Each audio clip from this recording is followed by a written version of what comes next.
Welcome to episode 3 of the Forensic Psychology podcast. I'm Sally Tilt. And I'm Dr Hanson. And we work for HM Prison and Probation Psychology Service and are based in the Midlands, working across a number of prisons. Between us, Sally and I have almost 50 years' experience working as forensic psychologists. And this podcast is a chance to hear the real voice of real forensic psychologists. The Ministry of Justice is the biggest employer of forensic psychologists in the UK.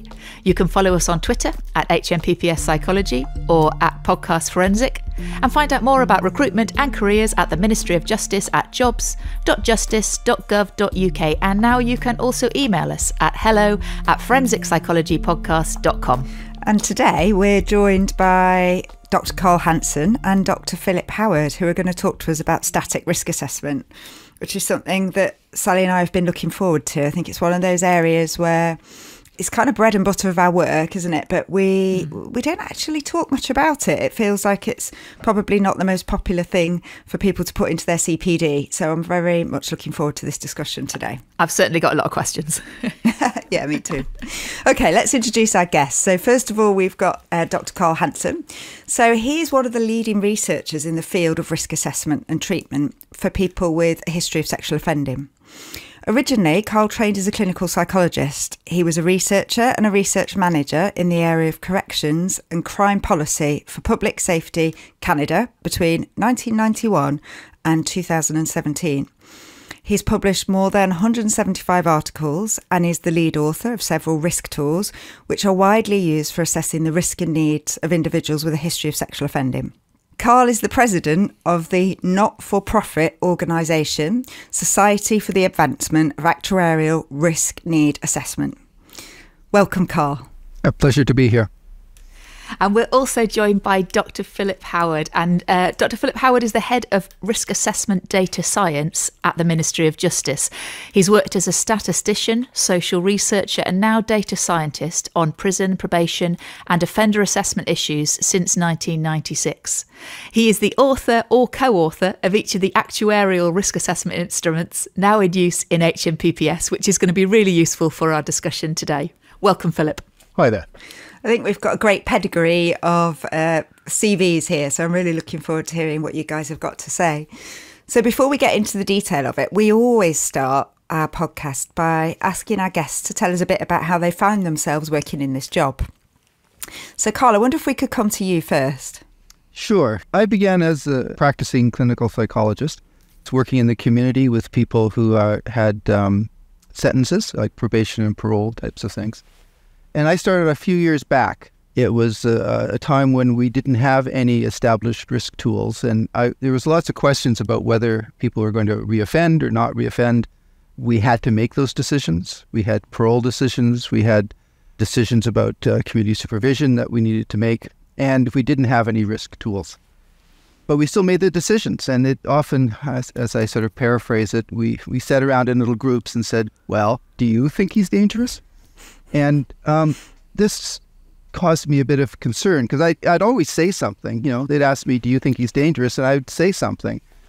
But it got me to wonder whether what I was saying was actually worth listening to or not. And so I started essentially a research career focused on, you know, what are the risk factors? How can we do it better? How can we improve practice in this area? Which then became the sort of risk tools. I'll tell a story just briefly. This happened about a month ago. I was at one of the risk tools I developed was Static 99, which is used for assessing the risk of sexual recidivism. And it's widely used throughout the world. And I was at a conference and I was talking to a young person who was probably in their 20s. It's one of those meet and greets at conferences. And he looked at my name tag and said, oh, yeah, so you're a psychologist. Yeah, what do you do? And I said, well, mostly what I do is develop risk assessments. And he sort of looked at me and, you know, said a little bit, well, why don't you just use Static 99? Brilliant. What did you say? I said, I'm older than you think I am. That's excellent. Anyway, the conversation continued. I'm sure he's telling that story in some version or other right now. But it was it's now static risk assessments, and Stack 99 is a static risk assessment, has now become common practice. And it's so common practice that people just take it for granted. But it's something we didn't have before. We really didn't have it. And we didn't know, for example, how much to weight to put on various factors. These guys have lots of problems. What are the problems that matter? And what are the problems that, how can we put it together? And so, a lot has changed in the last, 30 years. And you're one of those rare breeds, Karl, I think, who straddle both practitioner and researcher and tool developer. So I'm really looking forward to finding out a bit more about your experiences and views there. Thank you. Philip, over to you. Well, I started in this area by accident. I finished a master's in social statistics. My professor was Ian Diamond, who's now the national statistician. So I'd done demography and then social statistics, and I joined the government statistical service. And I thought with my background, they'd put me in something to do with the census, but instead they put me in the Home Office. And I found myself running statistics on disciplinary adjudications in prison. It was a bit dull at first, but gradually I got into evaluations of home detention curfew and the prison welfare to work program. And then I got invited to join the multidisciplinary team that was working on the offender assessment system, OASIS, just as it got started in 2001. They finished pilots and they were going to a national rollout, and they needed someone with a data head on their shoulders to help understand all the emerging patterns of offending and risk factors that they were able to capture data on. And I found it so interesting that essentially I've stayed doing the same thing ever since. Eventually I was talked into doing a doctorate in forensic psychology research part-time, which I did at Birmingham with Louise Dixon and Tony Beach, and gradually got involved in the actuarial risk assessment instruments as they were being developed. It's a system here similar to what Karl described in Canada.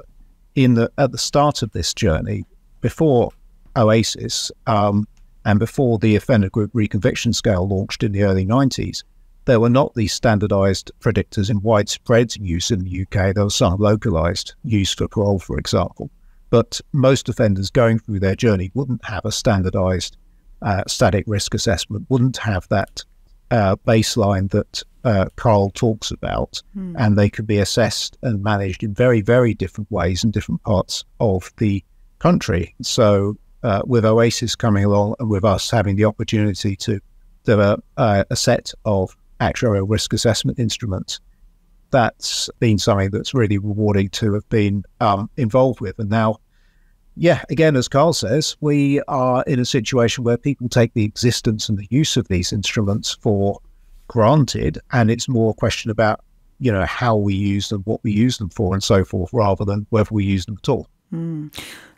I think, Philip, we should be very grateful to whoever the person was that decided to plop you into the MOJ and join us in this work, because you've been such a great contributor, as we'll talk about, to the risk tools that we use in the UK.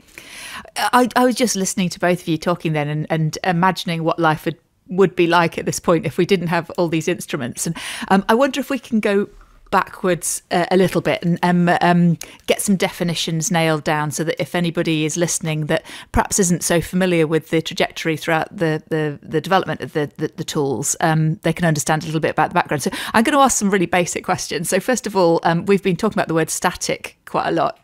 Philip, can you unpick what do we mean by static in this context? We could say that the factors that go into this tool, they can't be intentionally changed. They won't be affected by things that happen during somebody's sentence, like going on a rehabilitative intervention. They tend to be very easy to measure as well.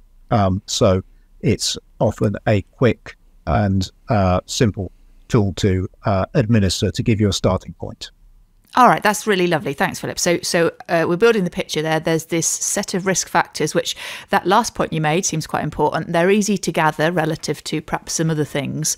And they also are sort of less likely to change. But the word static outside of risk factors can mean something very stable. And so there are some static risk factors that could change, I suppose, isn't it? Something like age.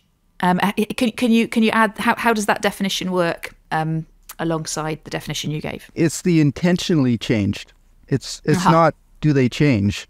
It's can you intentionally change is the definition. You can't do anything about it. So, and one of the troubles with risk, static risk factors is if you have a high static risk factor score and you tell the guy, look, buddy, your static score is really high, and the guy says, well, what can I do about it? You can't, right? The static, you can't get older. Well, you have to wait. But there's nothing you can do about your past. So it comes with a quality of this is things that have happened and they're just there. So it's the intent of deliberate change of factors. It's not that they don't change. You can reoffend and get your score can go up and what your past can get further and further away.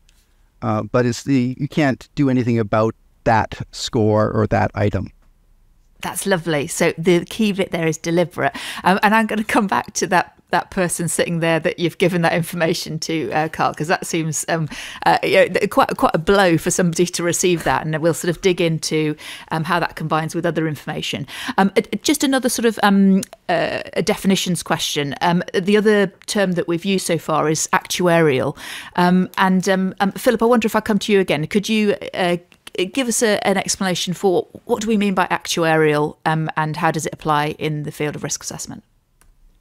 When we say that a risk assessment instrument is actuarial, then we mean that how it's scored is based on some large data set that has been used to identify patterns and to enable us to say how the different weightings of the risk factors should be determined and combined. So it's based on that hard evidence. It's not a sort of conceptual weighting where somebody is coming up with the scores based on their reading of previous research or their theories or so forth. That's strictly speaking, it's an empirical actuarial score. So that's how all of ours work, and that's how all of Karl's work as well, I know. Okay, that's lovely. Well, thank you. So we're building a picture now, and Karl, if I can come back to you, because what I'm really fascinated by is this sort of landscape that you've described, where there's no such thing as this sort of set of risk assessment tools that we've now become so accustomed to. And I think there might even be some people listening who work in the field that perhaps find the amount of risk assessment tools that are available a bit overwhelming, and particularly all the different acronyms for them, different sort of letters or numbers that keep getting added onto the end. And so some people might find them overwhelming. So it's almost hard to imagine that landscape where there was no such thing. And I wonder if you might sort of begin to talk us through what the process was of developing static risk assessment tools at that point. Where do you start? So I'm guessing, I will let you talk in a second, but I'm guessing that there's some factors that seem really obvious to put into a static risk assessment tool. We feel like we've known for a while that age may be sort of linked, but there's other things. I wonder how you come up with them and how you decide which ones are the important ones to put into a tool. Over to you. Tell us how they all started. Yeah, so it's a long and iterative process. It is actually something which I think right now we've actually made substantial progress on. Over the last 20, 30 years or 40 years probably, we've actually done a lot of work on this. And at this point now, I don't expect that we'll have big risk factors that'll pop up and go, oh my gosh, I'd never thought about that, because we've looked at a lot of them. So this is actually something where we went from knowing a little bit to knowing a lot more. The first thing is that the obvious ones, things like young people tend to commit more crime than old people. Yeah, that's true. People who the example I often give is I was involved in a case. This was a dangerous offender hearing in Canada, and it was a guy who had never been out of prison for more than a few months without committing a sexual assault against some woman. And he was in his, late 20s, early 30s. And he was, there was all these risk assessment experts, including me, sitting around in the courtroom. And after like a day and a half of hearing, the judge dismissed all the experts and said, I think I know my answer. And so, somebody who is persistently offending despite every effort to stop them, we know that person is high risk. And similarly, the person who's, made the first offense, when they're, older, under exceptional circumstances, but are otherwise pro-social, we know that is not, a very high-risk individual.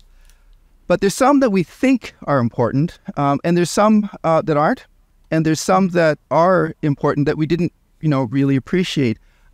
So the way we actually do this is, as Philip was saying, it's an empirical question. So we have to get data sets which have the information in it. So we, people who have a male victim or not. So people, I deal with mainly sexual recidivism. So in terms of having a male victim of a sexual offense, mostly they're boys, are the people who have male victims more likely or less likely to reoffend than people who don't? And you run the analyses and you have some degree of association. And then if you have really big data sets, you can use those. Very often what I've had is looked at whether the same patterns are found across different data sets. So we have basically started a list of, risk factors. Anybody got the data? We'll take a look at it. And so some things like, age comes up big, prior sex offending comes out big. Certain types of victim characteristics are important. Certain types of criminal behaviors are important. And we just run the numbers. And these come out, some come in and some come out. And so we've accumulated those over, there's now hundreds of studies, probably thousands of studies looking at risk factors, which you can then summarize. One of the things about static risk tools is the intent to make them easily available and usable. So if you have a complicated item that is maybe related to risk, it may be quite important, but if it's hard to measure, then it doesn't get researched. And so you don't know as much about it. But the things that are easily measured, we often accumulate information more quickly. Mm-hmm. And because we have that information, we can more confidently, how much weight to give to it. Is it important? Is it not important? And so I accumulated studies.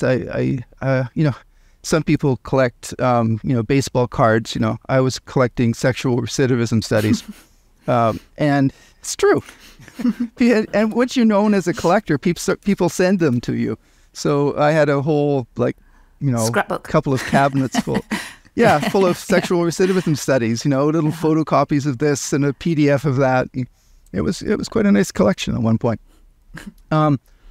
And so I just turned those into, I'd summarize the information through meta-analysis, which is a big word, but it basically says that you take the information of the individual studies and then you summarize it across studies. And if the same risk factor, the factor continues to be predictive across the different studies, you're pretty convinced that it's going to work. So I did a series of meta-analyses looking at factors. And then the next question is combining the factors into scales. And so this is you try different combinations, you get data sets, existing data sets, it's quicker, but sometimes you have to create them. And I guess one of the things that has really revolutionized this whole area is starting in the mid-1990s, there was a computerized databases became widespread in corrections, and definitely by the 2000s. And so you had data sets with large numbers of descriptors of people, and you also had data sets or related data sets with criminal history information. And so matching those things up became possible to do within a year or two time frame Whereas previously, if you wanted to do these types of studies, you'd have to collect all this information in, like, go find the people, look at their, code them. And I've done this. This is, way back when. And then you have to wait. You have to literally wait for people to reoffend, which can be, years and years. So if you try to do it in a prospective way, it's a very time-consuming process.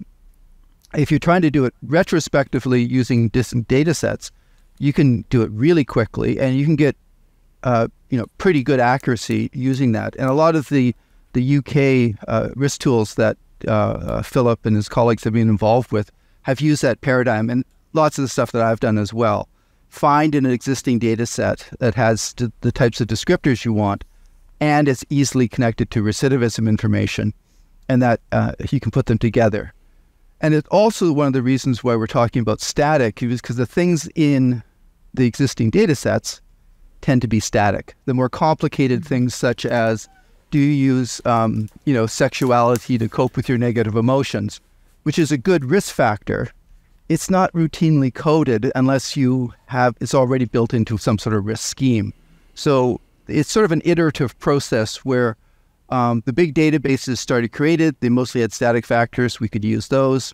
As we develop risk tools, those risk tools go in, and then we can tweak the risk tools because they exist in these big databases.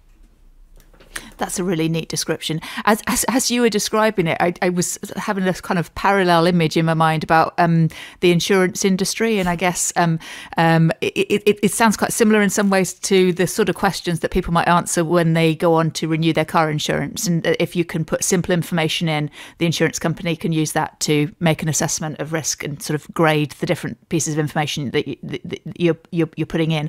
I'm guessing there was sort of a parallel evolution of risk assessment tools for people working with reconviction, as there was sort of fine-tuning of the insurance industry at the same time. So there certainly is a lot of parallel with the insurance industry in terms of developing different methodologies and indeed this computerization. In the system that we have in England and Wales, we've been able to build up large databases of people who've been assessed using the offender assessment system.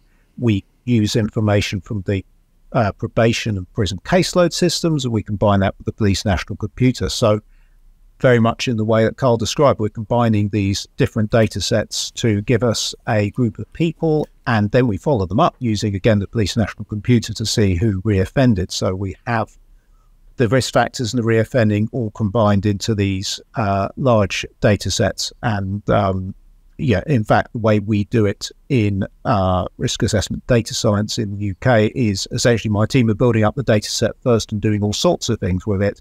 And later on, we go back to it to see who reoffended. So it's a very integrated system in that sense. We do have in our system some of those dynamic risk factors because people have those OASIS risk factors. And we have some actuarial risk tools that include dynamic risk factors. But the factors specific to sexual reoffending only started being asked a very small number of years ago. And so we haven't got that data yet. And it'll probably be a number of years before we can effectively test whether those dynamic risk factors help us with sexual reoffending assessment. Oh, that's really helpful to hear. So it sounds like some of the advantages of the static risk assessment factors over dynamic risk assessment factors, some of that is about ease of access and availability of the information. But are there any other advantages of us relying on static risk factors rather than dynamic risk factors? Static risk factors work pretty well.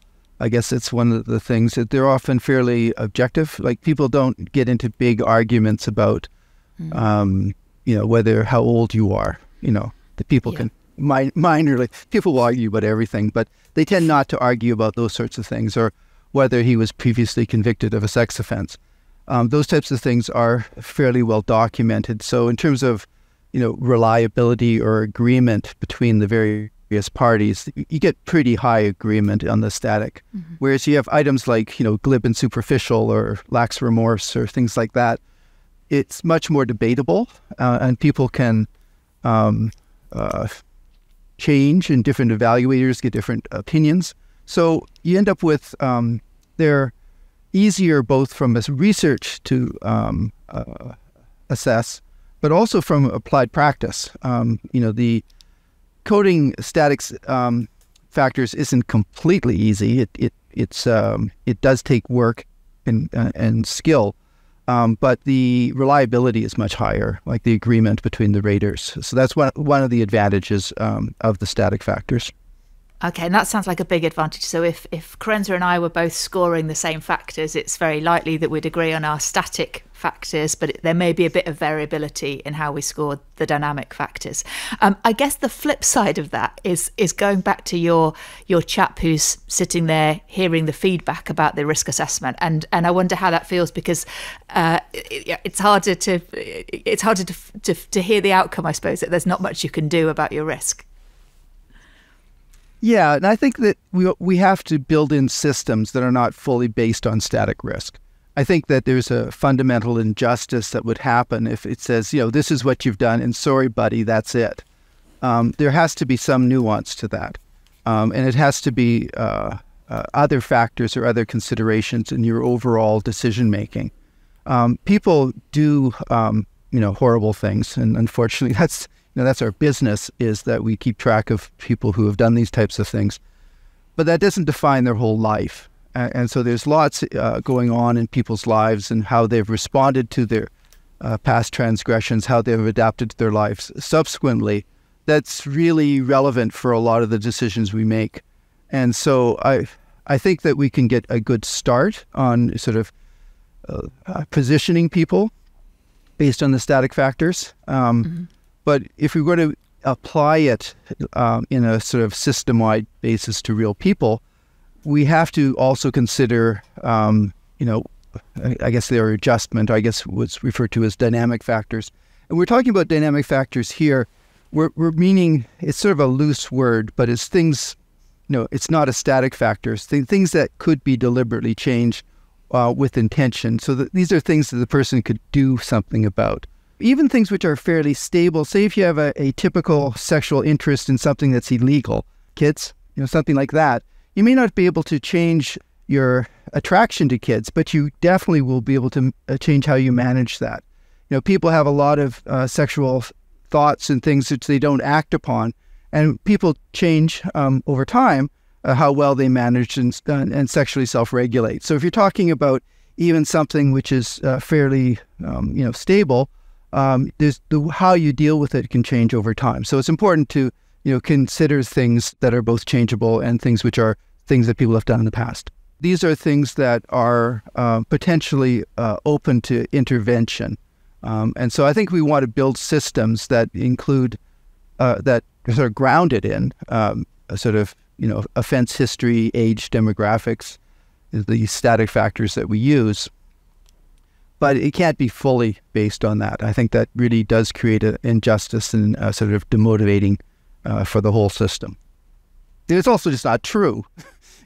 People just aren't their static factors. So I think that's, it's a good start.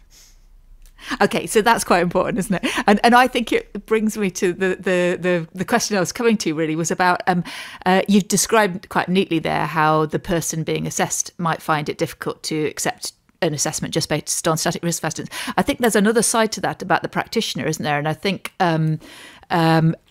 certainly as a practitioner, if Karenza and I were both definitely going to score something the same way, it may feel as if what's the point of the practitioner if a machine could do this as well? And I wonder I wonder how that comes into it, and whether that's a good thing or a bad thing that we put the human in there, that they can have their sort of their opinion, I suppose, on the person sitting in front of them as well.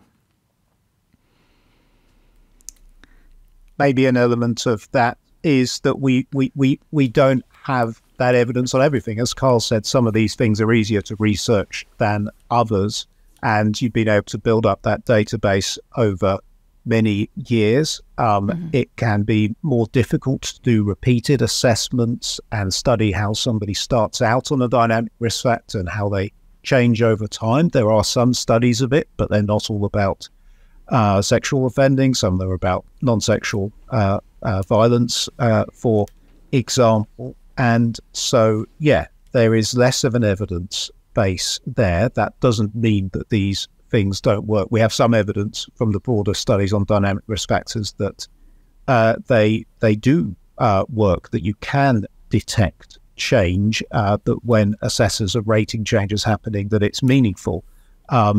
So it's a question of what's in your suite of particular assessment tools, but you're never going to get everything, because it's, as Karl says, it's really difficult to assess some of these things. They've not been assessed in large jurisdictions and followed up for long periods of time to allow you to have the actuarial evidence. So there is actuarial humility is a phrase that I've seen people use, which is that, you know, our predictions are imperfect, and we're not claiming that they're based on a complete body of evidence. As Karl's outlined, the factors that they are based on give us a really good baseline. But prediction is difficult, particularly with sexual reoffending.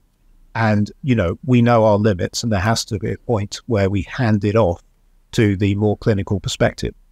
That's a really lovely term, isn't it? Actuarial humility. I like that. And because I guess what we're doing is we're taking one person from a big set of information, aren't we? And so that one person may not be typical of the big set of data that we're taking them from. And so it might be that there's a reason to apply kind of a different approach in that. And that kind of brings me on to another concern that people have about particularly about static risk assessments, I guess, and that's related to bias. Philip, I know that's something that certainly in the HMPPS risk assessment tools, that's something that's been thought about quite a lot. Can you tell us about how you've worked to remove bias in risk assessments, and sort of what I suppose reassurances that you could give people? What we try to do, and this isn't all in the published evidence, I must say, is to examine performance for different groups. If you're including age or gender in a tool, that you want to make sure that those describing real patterns of reoffending. And there are various measures of actuarial fairness that are out there that, you know, the next time we develop a new suite of risk assessment tools, a new generation, then we'll be working through very carefully what you know, we're able to illustrate around. It's difficult because you get a lot of different measures of fairness. Do you want to get the false positive rate the same, or the false negative rate the same, or the overall accuracy? All these ways you can measure how well an assessment works for different groups of people, and it's been shown by mathematicians that you can't satisfy all of the definitions of fairness at the same time. But we try to look at these different angles, and if we see a difference between groups in their distribution of scores, then we look for an explanation. We say, is this based on something that seems to really be connected with risk, or is it a kind of accident of our scoring rules that we can do something about? You know, something that sprung to my mind, and actually I was doing a risk assessment just yesterday, and I was looking at some of the HMPPS static tools, and I was looking at the reconviction rates over sort of 1 year and 2 year, which was all really helpful. But one thing we're sometimes asked of now, particularly at parole boards, is what's someone's risk for recidivism, you know, over a period of 5, 10, 15, you know, the rest of their lives.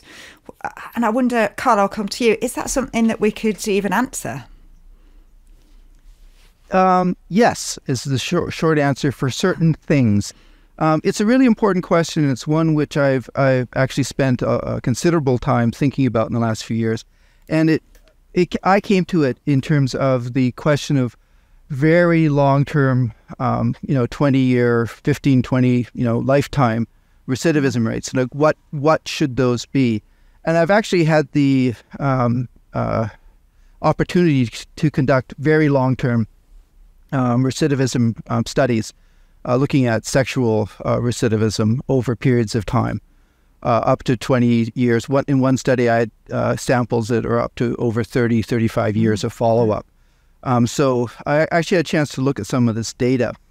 And one of the things that shows up, and this is a fairly new idea, but I think it's right, is that the pattern of offending is actually pretty consistent over time, and that most people reoffend shortly after release, and then the longer they go offense-free, the less likely they are to reoffend.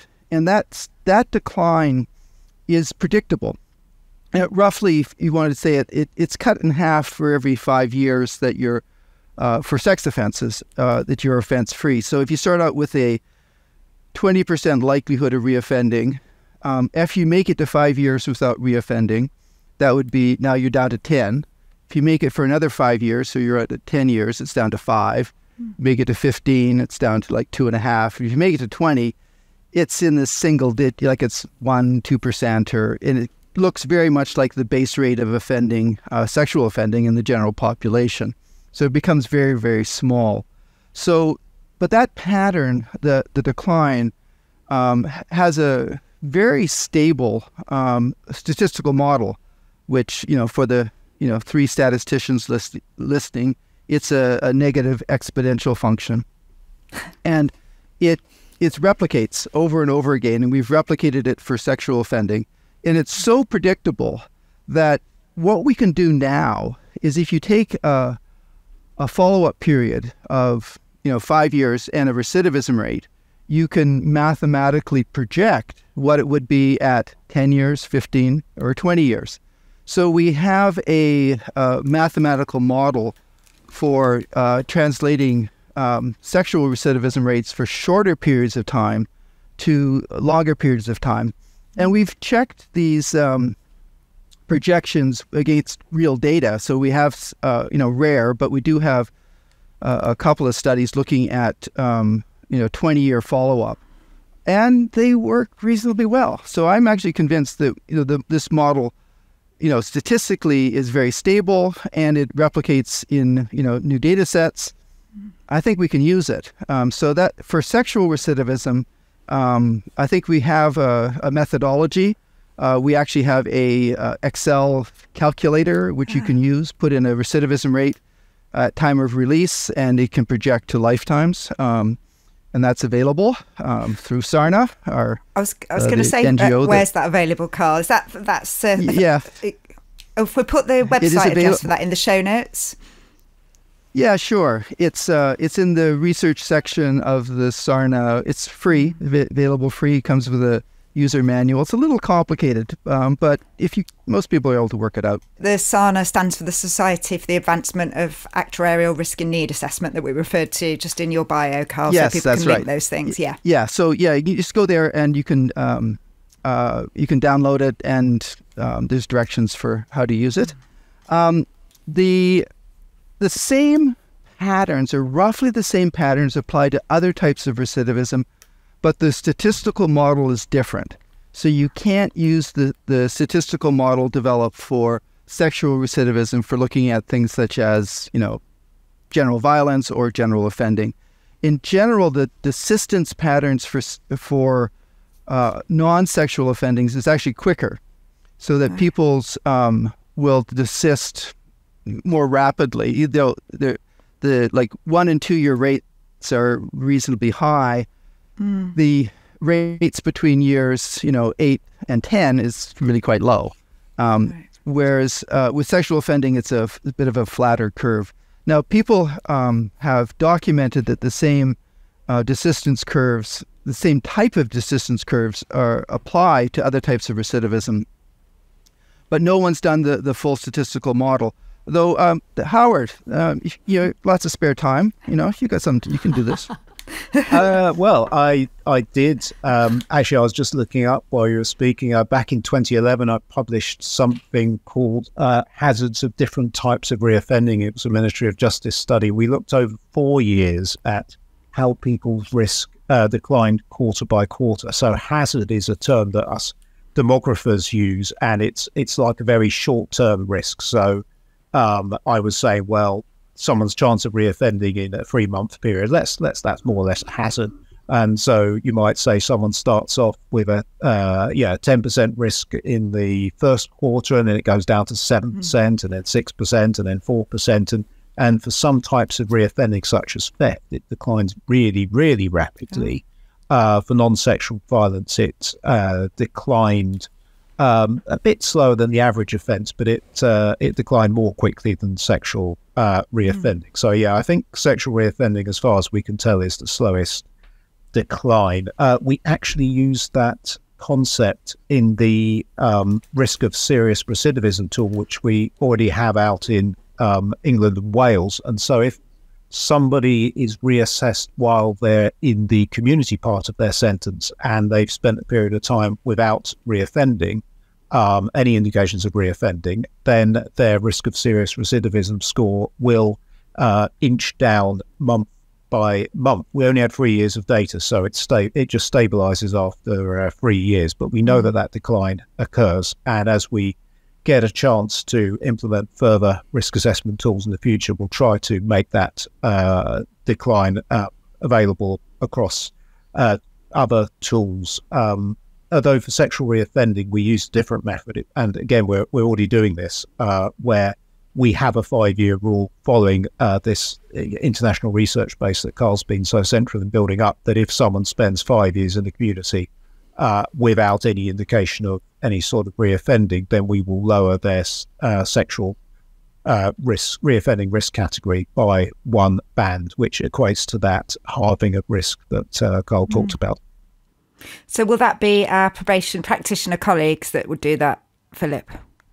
Yes, that's right. And in the offender assessment system serves as a sort of calculation engine for this kind of thing. So all the dates are in there, and if someone's accrued those 5 years, then yes, they will automatically get reported that they've fallen by a band on the our predictor of contact sexual reoffending. That's right.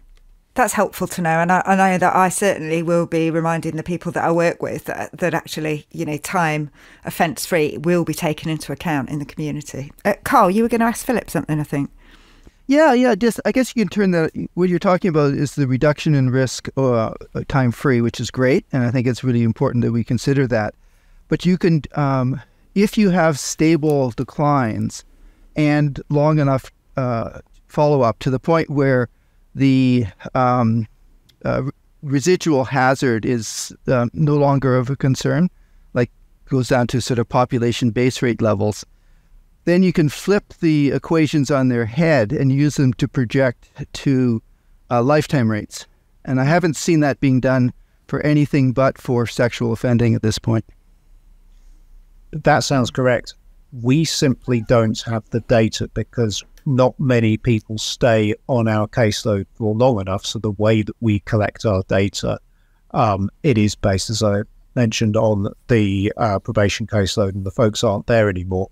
It's possible that someone could do something very clever with the police caseload, for example, because we have people who are registered sexual offenders on the basis of the severity of their offences and the sentences they get, and they can stay on the police caseload for a very long time. So that would be a big challenge to put together. With the evidence that we do have, we're trying to bolster the UK evidence for what Karl has described from all those international meta-analyses, and there'll be something on that in some revalidation studies that we should be publishing in early 2024.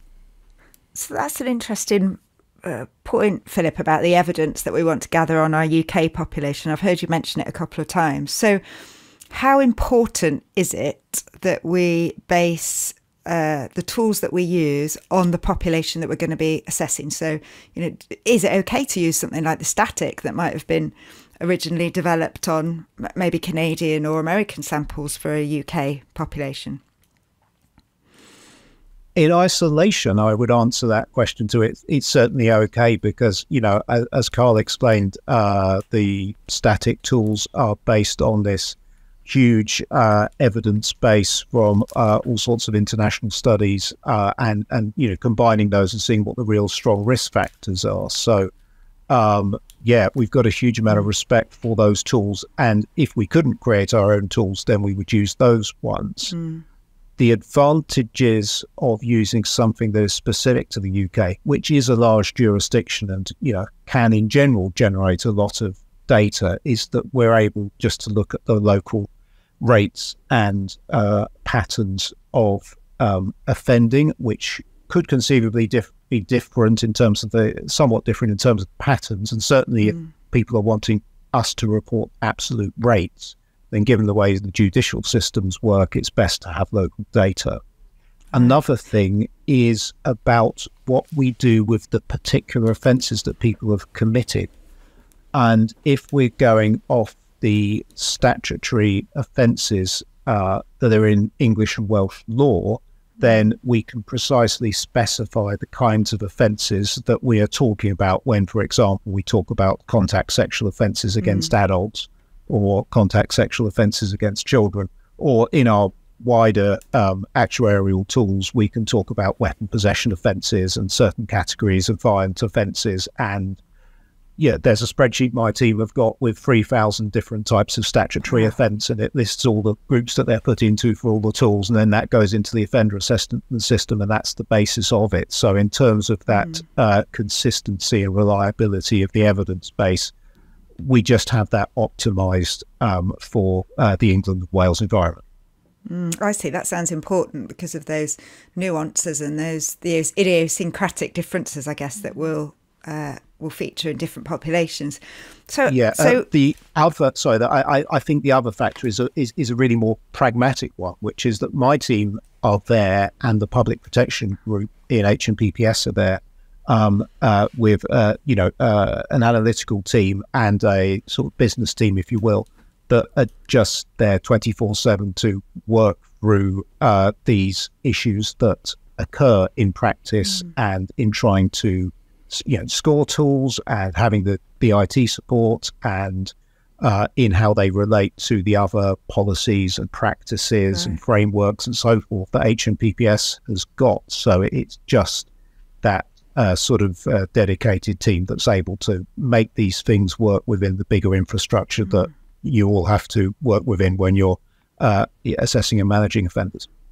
It's very reassuring to know that you've got this whole team working in the background for us, Philip, helping us to improve our assessment processes. And with that in mind, of course, Sally and I are psychologists. We work in the prison service. We're employed by the MOJ.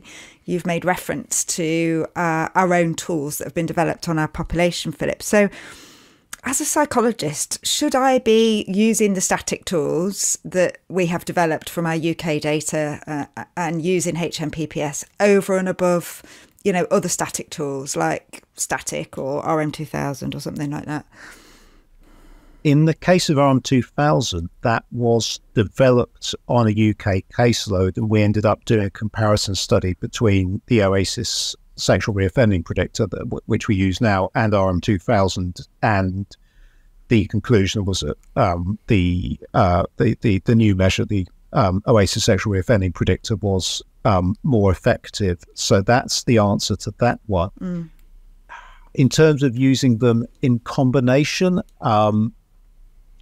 that is a difficult one, I will be perfectly honest, because I don't think we got a direct head-to-head comparison of what happens if you use those tools together. I know that in the wider evidence base that Karl has been involved in, we know that sometimes combining tools can, if you like, give slightly different perspectives and different angles, and you sometimes get, if you take the median of different tools or whatever, you sometimes get a somewhat better classification. But I honestly don't know whether that would be true of combining our actuarials with another actuarial. And yeah, I would be looking for people to make the case for doing it, I suppose. Karl, is there anything you want to add there? Yeah, I'm more in favor of using multiple tools. It's partially just the general principle that psychologists should be comfortable with of multiple assessments, increased reliability. Each tool and each approach of asking a question has its own quirks. And so if you ask it in multiple different ways and you end up with the same answer, you're more confident.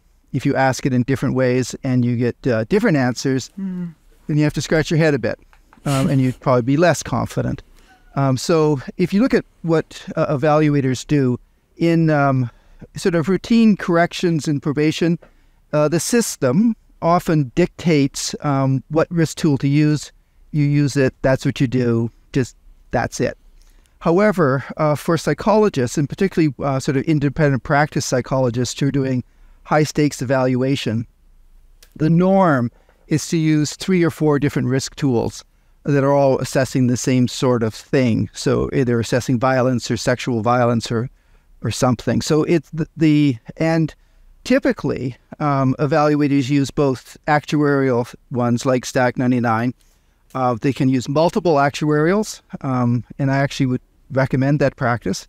And they use non-actuarial tools as well. So the typical risk assessment in a high risk or a high stakes evaluation has 3 or 4 sex crime specific risk tools if that's the outcome.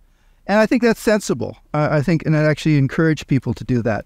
It does raise the issue of, how do you combine them? But I think that's worth asking, as opposed to the situation where you have different experts using different tools and then coming with different results. I prefer it when the experts use multiple tools, like within their same report, and then have to struggle to how to reconcile potential differences. That's really fascinating. I'm just listening and thinking, Karl. One of the things that happens in practice sometimes is that psychologists and non-psychologists take a static risk assessment, and because they've been made so easy to use now, you can kind of put all the information and out you get the sort of the answer.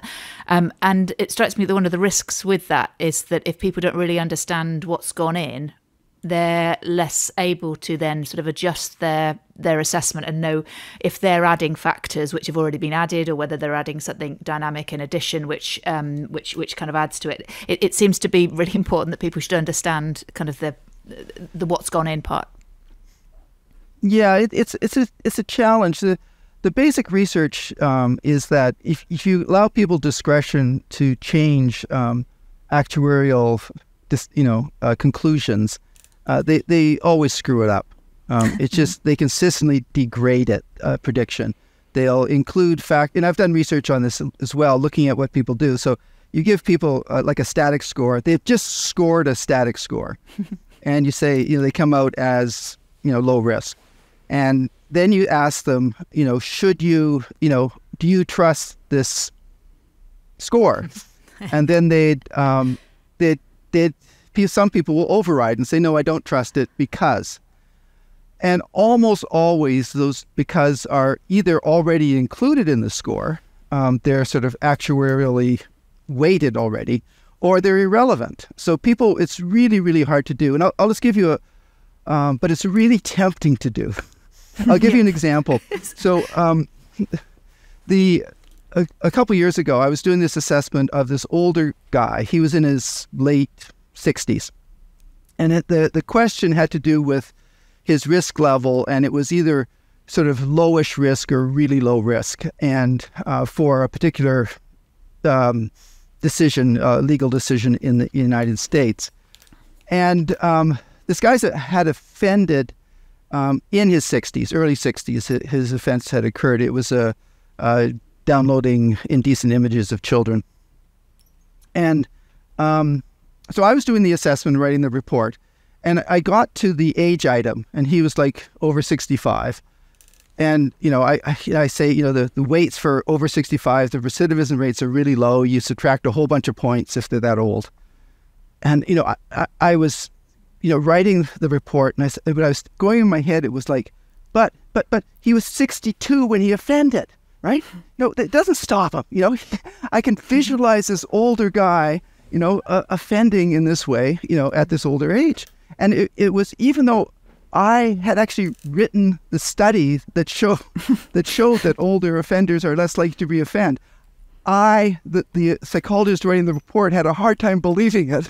It was like this struggle, this little demons on either shoulder, pushing you in one direction or the other.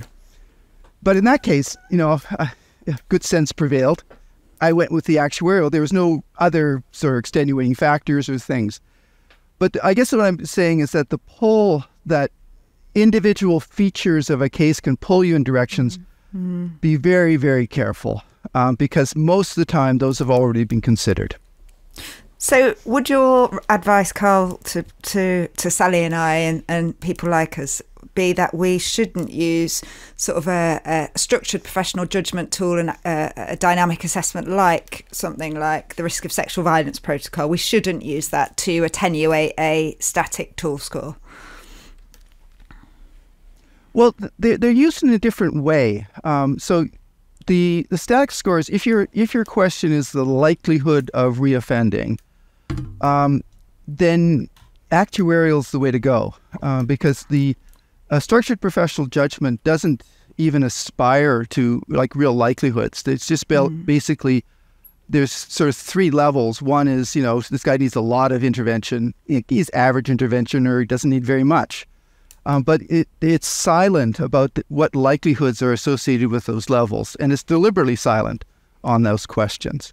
So if you're actually talking about likelihoods, you have to deal with research base that looks at likelihoods, and that's the actuarial. So if your question is likelihoods, use an actuarial, and it doesn't have to include just static factors. There's many actuarials which combine static and dynamic.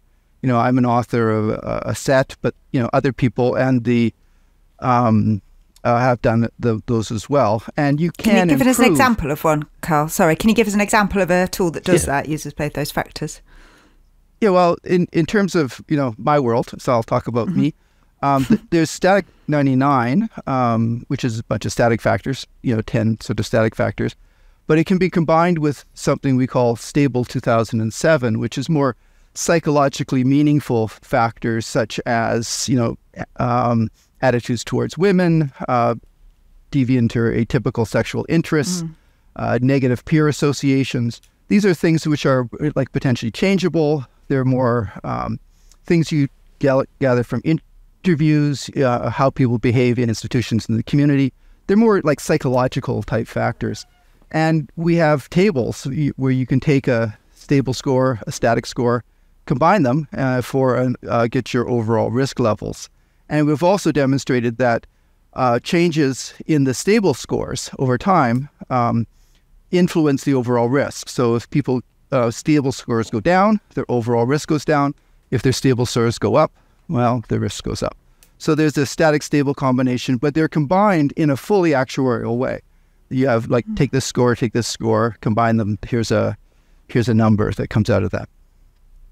I see. So you can do that. Yes, there are ways that we could do that. But coming back to the structured professional judgment, I think there's a real value for structured professional judgment in helping you understand who this person is. I think that one of the big problems of applying more complex dynamic scales is in the case formulation. So if you're going to be working with somebody, you have to understand what it is that sort of who they are a little bit. And that involves asking a bunch of questions. And I was doing some rater reliability of the stable years back. And most of the time it's reasonably good. It's not 100%, but it's reasonably good. But sometimes it's way off. Like one person says, no, he's this way, and the other person says that way. And most of the cases when it's way off is they have a different sense of who this guy is. It's like they have the same sort of facts there, but their conceptualization is different. And when that happens, you end up with even actuarial scores, which with the more complicated variables, stop working because they're not applied. So you need a certain level of psychological mindedness to use more complicated types of variables. So I encourage people to think about their cases. I very much do, and I'm very much aligned with Chris Webster and Steve Hart in that regard, that it's really important to think about your cases and understand them if you're going to be using more complicated variables than things like this static ones. I liked what you were saying there, Karl, about actually they're aiming to answer different questions, and that our SPJs are silent on the issue of likelihood. And I suppose what stands out to me is that we use both of those tools to answer slightly different questions.